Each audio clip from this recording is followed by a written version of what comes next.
Je rebondis même là à ce que tu dis. La Bible en parlant du prophète Jean-Baptiste. Jésus même a dit, il n'y a pas eu de plus grand prophète que Jean-Baptiste, que ce Hmm. gars-là. Pourtant, ça veut dire que dans la notion même du ministère prophétique et de ce qu'il était, pour Dieu, pour Jésus lui-même, il incarnait la perfection. C'est ce mec-là qui était bouillant, c'est ce mec-là qui était chaud. Qui était le plus grand. Voilà, le plus grand. Et qu'est-ce que la Bible dit de lui? La Bible dit de lui qu'il n'a fait aucun miracle.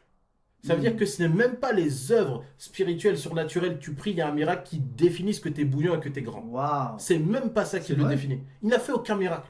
Ce gars, la seule chose qu'il a fait, c'était que, bon, on voit en plus sa dévotion, parce que le gars, il vit carrément seul dans le désert, il se fait une peau de vêtements, le gars, toute sa vie, c'est Jésus, il n'a rien d'autre que Jésus. Il fait aucun miracle en plus. Ah, lui, le chemin Ouais. qui prépare à la venue du Voilà, hein. c'est tout. Et le seul acte vraiment notable qu'il a fait de la parole de Dieu, c'est quand Jésus est arrivé, il a dit, je ne suis pas digne de délier la courroie de tes souliers, Waouh. mais ce qui doit être fait, je le fais. C'est-à-dire que la seule chose qui vraiment est marquée dans la Bible comme acte puissant, c'est son humilité face au roi, et malgré tout, il a respecté le principe.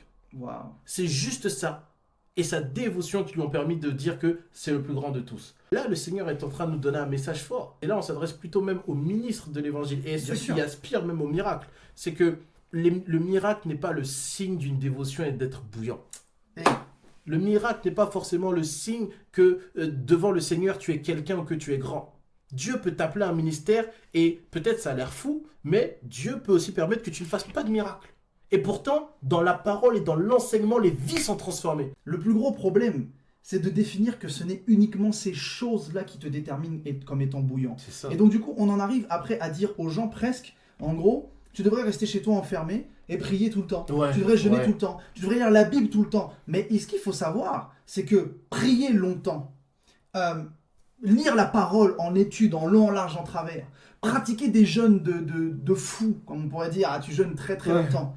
Des fois, ça relève d'un appel. Oui, Des fois, c'est une exactement. grâce que Dieu a donnée pour un appel particulier. Le prophète doit jeûner, ça fait partie de son ministère. Donc ça veut dire que le prophète jeûnera plus peut-être qu'un pasteur. Même si le pasteur peut être dans le jeûne et faire des jeûnes, il y a une fibre qui est forte pour activer le prophétique, c'est le jeûne. Donc forcément, Bien le sûr. pasteur qui n'est pas trop dans l'onction prophétique, il se dit c'est pas forcément mon couloir, il n'a pas forcément d'avoir les mêmes besoins.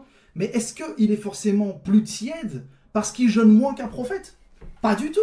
C'est parce que l'œuvre, elle est aussi des fois liée à l'appel. On ne peut pas demander aux chrétiens d'avoir le même investissement qu'un ministère. Exact. Et aujourd'hui, j'ai l'impression que c'est ce qui se C'est passe. clairement ce qui se passe. On est On en leur train de demande. dire aux gens, faut prier plus, faut jeûner plus, faut aller plus. Oui, il faut se consacrer plus. Oui, il faut aller plus dans la présence de Dieu. Mais on ne peut pas demander à un enfant de Dieu de répondre à l'exigence de ce que porte un ministre de l'Évangile. Exactement.